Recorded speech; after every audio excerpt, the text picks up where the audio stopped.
Required return.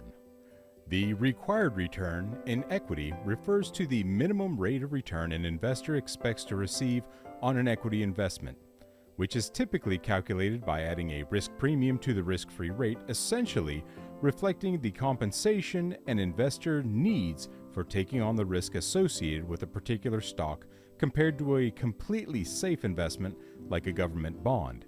It is a key factor in valuing a company's stock price when using discounted cash flow analysis. Some key points about required return in equity. Calculation.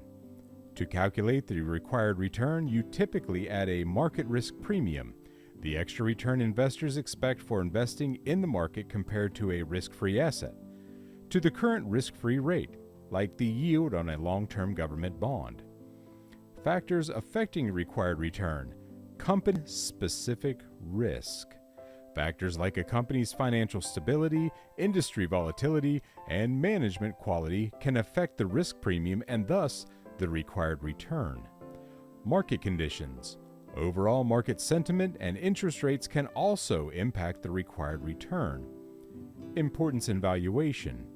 Investors use the required return to discount future cash flows of a company when calculating its intrinsic value, essentially determining how much they should be willing to pay for a stock based on its expected future returns and risk profile. And even though equity was what was discussed, it basically works the same for bonds or debt.